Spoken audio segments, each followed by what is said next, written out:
J'espère que vous allez bien, j'espère que vous vous portez bien. Nous avons du nouveau dans l'affaire de Jalal Ousmane et nous allons vous raconter aujourd'hui la vérité que nous avons pu découvrir, à savoir le cheminement exact de l'affaire de Jalal Ousmane. Nous avons pu recouper plusieurs informations, ça nous a pris du temps.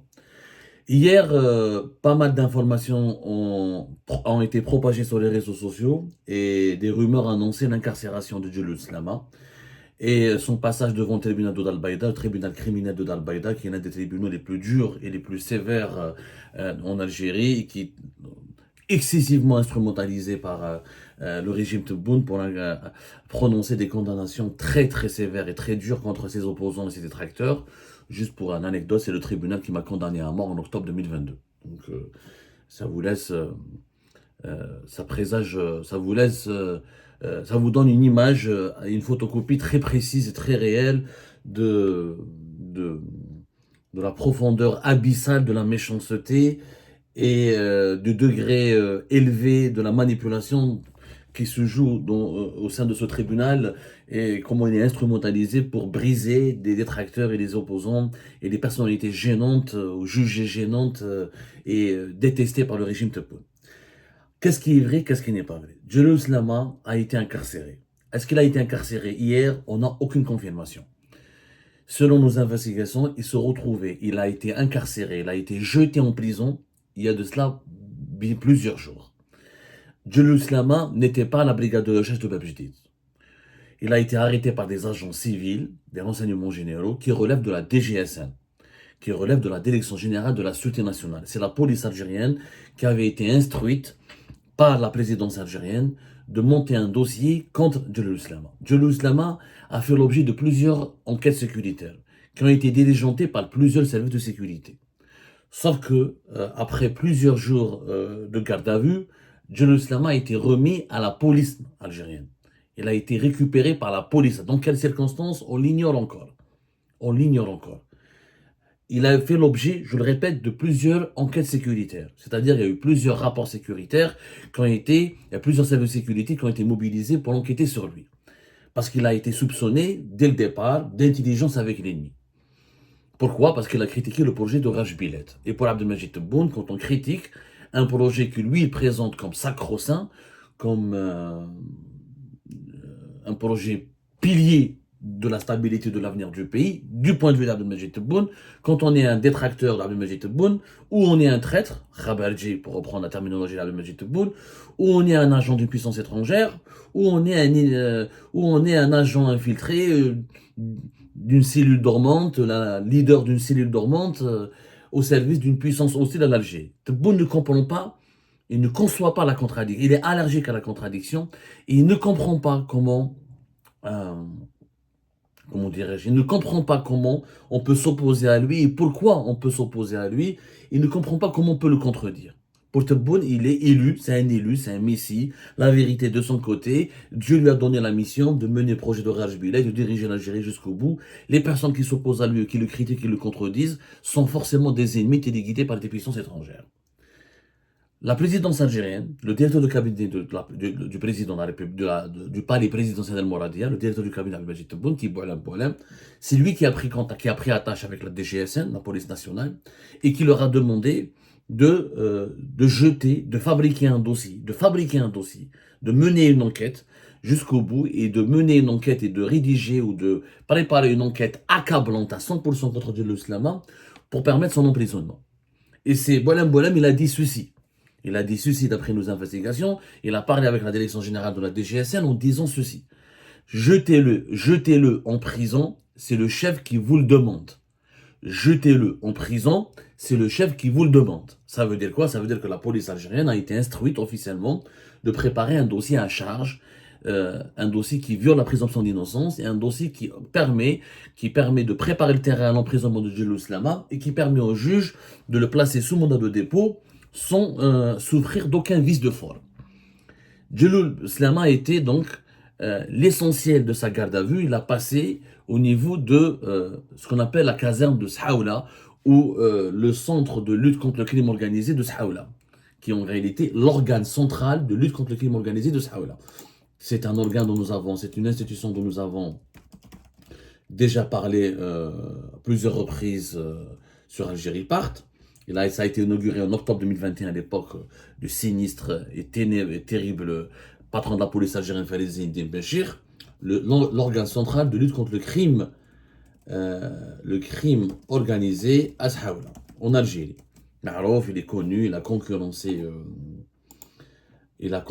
ces dernières années le Kazan Antar. Il y avait même une lutte de clans contre la DGSN à l'époque de Farid Zinedine Benchir et la DGSI, les puissants services de renseignement intérieur contre, à l'époque de Nasser Djen. Bah, l'appellation exacte, c'est le service, voilà. C'est le SCLCO. C'est le service central de lutte contre le crime organisé à Saoula. C'est le service central de lutte contre le crime organisé qui a été inauguré en octobre 2021. C'est pas l'organe central, c'est le service central. L'organe central. Et en réalité, Farid Zinedine Benchir, il a imposé, il a réussi à convaincre Abdelmajid Tebboune de doter la police algérienne de ce service, de cet organisme. Il s'est inspiré de la police française, puisqu'en France, ils ont l'équivalent en France qui est l'organe central. En France, ça s'appelle l'organe central. Peu importe. Voilà. En France, c'est l'Office central de lutte contre le crime organisé. Et en Algérie, Farid Zinedine Benchir, il a copié le modèle français. Il a doté la police nationale, la police algérienne, avec la bénédiction de Tebboune, en persuadant Tebboune qu'une police puissante, entièrement mise à son service, au service de son clan, et qui lui sera entièrement loyale et fidèle, lui permettra d'asseoir totalement sa domination sur le pays. Et pour convaincre le Tebboune de lancer de permettre la création d'un nouvel organisme qui sera le concurrent de Antar, parce que le service central de lutte contre le crime organisé, ils ont pratiquement les mêmes missions que la Kazan Antar, sauf le contre-espionnage.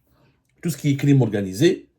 Et en Algérie, la criminalité organisée, elle concerne même des réseaux de criminalité transfrontalière, des grandes affaires de corruption, les transferts illicites de devises, la contrebande. C'est pratiquement, c'est une copie de Antar, sauf quelques missions de renseignement. La lutte contre le démantèlement des réseaux d'espionnage, etc., et le contre-espionnage, c'est resté dans les prérogatives de Antar. Et encore là, à l'époque, Farid Zinedine Benchir voulait même élargir les prérogatives avec le temps du service central de lutte contre le crime organisé pour à la fin aspirer à Antar et réaliser son rêve. Farid Zinedine Benchir à l'époque, il militait auprès de Tebboune pour que la DGSN et la DGSI fusionnent et pour donner naissance à un super service de renseignement comme la police nationale en France, où la DGSI et la police française sont placés sous la coupe du ministère de l'Intérieur. Il y a même certains services et certaines directions des services secrets français de renseignement intérieur et de la police française partagent pratiquement les mêmes locaux où ils mènent les mêmes missions. Bon, ça c'est un autre débat, on en a déjà parlé, vous pouvez revoir les émissions d'Algérie Part là-dessus. Donc c'est Saoula, c'est le service central de lutte contre le crime organisé qui ont, à la fin de la garde à vue de Djellou Islama, qui ont repris le dossier et qui ont enquêté sur le dossier et qui ont enquêté. Donc il n'y a pas eu d'enquête. Parce que Djellou Islama, il est vierge. Il est vierge. Il n'y a qu'un seul élément il n'a qu'un seul élément qui le lie à un pays étranger. Ce sont des origines marocaines lointaines. Sa famille ont des origines marocaines. Comme des millions de familles algériennes ont des origines, ont eu par le passé, dont le présent, un lien de parenté avec le Maroc, étant donné la proximité historique et géographique et l'histoire millénaire que partagent l'Algérie et le Maroc, il est tout à fait normal d'avoir des familles composées de part et d'autre, des familles algéro-marocaines, ou des familles maroco-algériennes, ou des familles algériennes d'origine marocaine, ou des familles marocaines d'origine algérienne. Vous partez au Maroc, de Oujda jusqu'à Tétouan, jusqu'à Tanger, il y a des millions de personnes au Maroc qui ont des origines marocaines. Ils ont un grand-père algérien, qui ont des origines algériennes. Un grand-père algérien, une grand-mère algérienne, une tante, un oncle, etc. Et en Algérie, la même chose. De Ain Defla jusqu'à la frontière avec le Maroc, vous avez des millions d'Algériennes et d'Algériens qui ont eu des origines, qui ont dans leur famille un brassage ou un métissage avec le Maroc. Donc, c'est le seul élément, je dis bien, et je défie. D'ailleurs, pourquoi les autorités algériennes n'ont pas communiqué sur l'emprisonnement de Djellou Islama? Parce qu'ils n'ont pas de preuves contre lui. S'il était vraiment un agent, un traître, vous imaginez que la Tebboune, la presse propagandiste de Tebboune n'aurait pas été instruite par la présidence algérienne de faire une longue et terrible et puissante campagne de dénigrement. S'ils avaient trouvé des éléments sur des échanges ou des preuves matérielles ou immatérielles ou juste des indices, s'ils avaient juste des indices, c'est-à-dire que Jules Lama, s'il avait voyagé au Maroc, s'il avait tenu des propos, là, des échanges avec des confrères marocains, s'il a eu des rencontres avec des officiels marocains, ou s'il a eu des échanges directs ou indirects avec des lobbies marocains, vous pensez que la presse pro-Tebboune se serait privée du plaisir de l'accabler, de l'insulter, de le dénigrer, de le calomnier, comme on l'a fait avec Boualem Sansal, comme on l'a fait avec plusieurs opposants et détracteurs du régime Tebboune. Ils auraient fait une campagne médiatique puissante sur l'ensemble des télévisions algériennes. Ils auraient mobilisé Chourouk, Nahar, Biled, Al-24 News. Ils auraient mobilisé tout l'appareil propagandiste pour transformer Jules Lama en traite nationale. Le transformer lui attribuer le rôle du grand traître national qui voulait saboter le méga projet béni par Dieu de Raj Bilal. Ils n'ont rien sur lui. Ils n'ont absolument rien trouvé sur lui. C'est pour ça que c'est la police nationale qui a accepté de boucler le dossier. Pourquoi? Parce qu'elle est placée directement sous les ordres de la présidence de la République. Et c'est pour le cabinet d'Abdelmajid Tebboune, il est beaucoup plus facile pour eux de travailler avec la DGSN que de travailler avec d'autres services de sécurité. Comme la DGSN, elle est directement liée à la présidence à travers le ministère de l'Intérieur, et comme il y a des liens directs depuis l'époque de Farizdine Benchir entre la DGSN, la direction générale de la DGSN et le service central de lutte contre le crime organisé de Saoula, et comme Ali Badawi, il dépend davantage et directement d'Abdelmajid Tebboune, contrairement aux autres chefs de service de sécurité qui ont une relation aussi, qui dépendent aussi de l'institution militaire. Donc pour Boualem et pour le cabinet d'Abdelmajid Tebboune, le plus facile, le plus rapide, ce qui est idéal, ce qui est réaliste et réalisable pour eux très rapidement, c'est d'instrumentaliser la DGSN dans l'affaire de Jules Lama. Ils l'ont emmené à Saoula, ils l'ont placé en garde à vue à Saoula. Ils ont enquêté avec lui, ils n'ont pas fait d'enquête parce qu'il n'y a rien sur lui. Ils ont juste trafiqué, ils ont juste falsifié une enquête. Ils ont créé un dossier de toutes pièces pour inculper Jules Lama d'intelligence avec une puissance étrangère. Takhabr. Sur quelle base? Parce qu'il est d'origine marocaine. C'est tout ce qui le lie au Maroc. Il n'a aucune relation avec le Maroc. Et encore une fois, je défie les services de sécurité, je défie la DGSN, je défie la présidence algérienne, je défie le gouvernement algérien de me démentir, de nous donner une seule preuve. Non, vous me donnez une seule preuve que Jules Lama est un pro-marocain ou il est un agent marocain, je suis le premier qui va le détruire, qui va le démolir. Il n'y a pas de preuves. S'ils avaient des preuves, ils les auraient utilisées. Regardez, ils ont contre le MAC, contre Rachid, contre Algérie Part, contre pas mal d'opposants étrangers ou d'opposants algériens exilés à l'étranger. Ils ont utilisé des messages Facebook, des discussions débiles. S'ils avaient une seule preuve, mais j'ai une preuve, tout ce qui est un seul échange, ou un seul commentaire, ou une seule discussion, ou un seul indice qui aurait pu salir et la réputation de Jules Lama et le discréditer, il l'aurait utilisé. Il est clean, ce mec. Il est clean. Il est clean, c'est un économiste, il dirige un cabinet de conseil à Alger, il connaît des entreprises algériennes, il travaille qu'avec des entreprises algériennes, il a quelques contacts au sein des entreprises étrangères, mais rien à voir avec le Maroc, il est connu des autorités algériennes, il est connu des services de sécurité, il a travaillé comme expert sur pas mal de projets, y compris dans les chemins de fer, il l'a dit lui-même sur le plateau de Hayat TV, il fait des apparitions publiques à plusieurs reprises et de façon récurrente et régulière depuis 2021, 2020 jusqu'à 2025. Il est ultra connu par les services de sécurité et par les milieux économiques et les milieux des affaires en Algérie. C'est un pur produit de l'économie algérienne, du monde de l'entrepreneuriat algérien et de l'entreprise algérienne. Un économiste, un ingénieur en sciences financières, en technique financière, qui connaît parfaitement le contexte algérien. Il est clean, et je vous défie encore une fois, je sais qu'ils vont beaucoup m'écouter à la présidence, à la DGSN et partout, plus haut sommet de l'État. Donnez-nous une preuve. Attendez un indice. L'Algérie aurait arrêté un traître marocain ou un agent pro-marocain pour saboter Raj Bilal, elle ne l'aurait pas exposé publiquement. Pour moins que ça, ils ont fait des clips de propagande. Nous, Algérie, pas en 2023, ils ont arrêté un autre collaborateur qui était juste en contact avec des lanceurs d'alerte pour dénoncer la corruption en Algérie.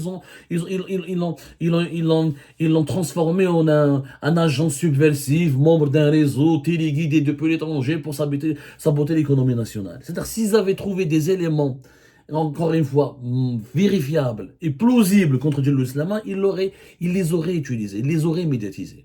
Qu'est-ce qui s'est passé? La DGSN, donc elle était sous pression. Bon, Ali Badawi n'est pas conféré Zedine Benchir, on l'a dit plusieurs fois, mais Ali Badawi reste un responsable de la police algérienne au service du régime Tebboune.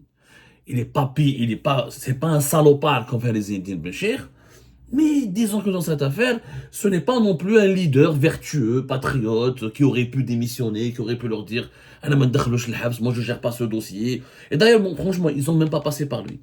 Il a été informé. C'est le service central de lutte contre le crime organisé, il est connecté directement à la présidence. Boualem Boualem, il charge des conseillers qui parlent directement au nom de la présidence à Sahaoula. Ils ont la direction générale de la DGSN, elle est court-circuitée, elle est juste informée de ce que la présidence veut. Elle n'a pas son mot à dire. Ça se passe comme ça en Algérie. Dans l'Algérie de Tebboune, un conseiller, un simple conseiller qui fut par le passé juste un petit journaliste, ou qui était inscrit bouillard, ou qui était un petit businessman, ou qui était en tout cas un personnage lambda, qui n'a jamais eu, qui n'a ni un parcours exceptionnel, ni des compétences exceptionnelles. Il est habilité par la présidence, il prend un chauffeur de la présidence, véhicule officiel de la présidence, il part à la caserne, il leur dit, écoutez, voilà le courrier, voilà l'instruction, il vous passe au téléphone Boualem Boualem, et Boualem Boualem leur dit, jetez-le en prison, c'est le chef qui le veut. Ou Sahaoula s'exécute. C'est-à-dire, ils sont même pas obligés de passer par la Libye. Ça se passe comme ça dans l'Algérie de Tebboune. Et c'est les organismes de l'État sont gérés de la sorte, de façon, par des pouvoirs informels. Tout est informel. Oui, la présidence n'est pas un pouvoir informel, mais un conseiller à la présidence ou un chef ou le cabinet du président n'est pas censé donner des instructions directes à la DGSN. Celui qui doit donner des instructions, c'est le ministre de l'Intérieur. Et le président en personne. Pas son chef de cabinet, le conseiller du chef de cabinet, le deuxième, le troisième collaborateur ou le secrétaire du chef du cabinet. À l'époque de Bouteflika, ça se passait pas comme ça. À l'époque de Bouteflika, c'était le ministre de l'Intérieur, le premier ministre, ou Saïd Bouteflika, le frère du président, qui parlait au nom du président. Mais c'était son frère. La Boualem Boualem n'est pas le frère de Tebboune, c'est juste son chef de cabinet.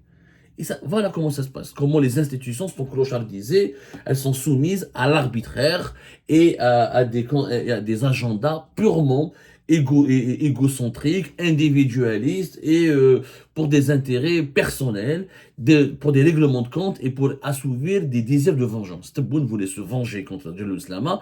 Boualem Boualem lui a offert Djellou Slama sur un plateau en argent ou un plateau en or. Tebboune a dit voilà, à Boualem Boualem, je veux la tête de ce monsieur. Et Boualem Boualem s'est chargé de la mission de décapiter et d'offrir la tête de ce monsieur à Tebboune. Quand est-ce qu'ils l'ont mis en prison? On ne le sait pas. Peut-être, moi je pense pas que c'était hier. Je pense qu'il a été incarcéré et de cela plusieurs jours. Il est passé par le tribunal de Dal-Baïda, parce que c'est le tribunal criminel, les affaires d'intelligence avec puissance étrangère, les crimes subversifs, les crimes terroristes. C'est le tribunal criminel de Dal-Baïda qui est l'instance judiciaire chargée de habilité à se prononcer ou à juger ou à enquêter sur ces dossiers-là. Ils l'ont passé sous mandat de dépôt dans une totale discrétion, parce qu'ils n'ont rien contre lui. Parce que c'est juste, son incarcération est juste l'exécution d'un ordre qui a été communiqué à l'appareil sécurité, à l'appareil judiciaire par le cabinet d'Abdelmajid Tebboune. Un ordre verbal et un ordre verbal, personnel. C'est une affaire personnelle. Les institutions de l'État ont été prises en otage par des intérêts personnels. Parce que l'affaire de l'Islama, c'est la vengeance personnelle de la présidence contre un économiste qui a voulu gâcher la fête, qui à leurs yeux, aux yeux de la présidence, a voulu saboter l'inauguration de Rajbilet à travers sa lecture critique des tenants et des aboutissants du projet de Rajbilet. C'est l'affaire la plus inédite et la plus scandaleuse pour moi depuis l'indépendance de l'Algérie. emprisonner un économiste juste pour une séquence, pour une lecture critique lors d'une participation à un plateau de télévision, que le chef de l'État et son chef directeur de cabinet et son plus puissant collaborateur entrent en colère noire et veuillent eux-mêmes, c'est-à-dire s'engagent personnellement dans un conflit contre un simple économiste pour l'écraser, pour l'écrabouiller, pour le faire taire pour toujours, c'est inédit. D'habitude, dans le régime algérien, dans ses précédentes périodes historiques, les présidents ou les chefs, les responsables les plus puissants, ils agissent contre d'autres adversaires puissants. Dans le cas de guerre de clans, dans le cas de règlement de compte au plus haut niveau, entre puissants. Là, un économiste, Jalal Slama, c'est une fourmi par rapport à l'éléphant qui est Abdelmajid Tebboune et au sanglier qui est Boualem Boualem. Donc on a mobilisé l'éléphant et le sanglier qui ont écrasé une fourmi qui ne pouvait pas les déranger. En aucun cas, Jalal Slama aurait pu compromettre l'inauguration du chemin de fer de Raj Bilet. En aucun cas, il aurait pu discréditer ce projet. En aucun cas, il aurait pu, à lui seul, manipuler l'opinion publique et la retourner contre Abdelmajid Tebboune et son régime concernant le projet de Raj Bilet. C'est tout simplement une folie personnelle.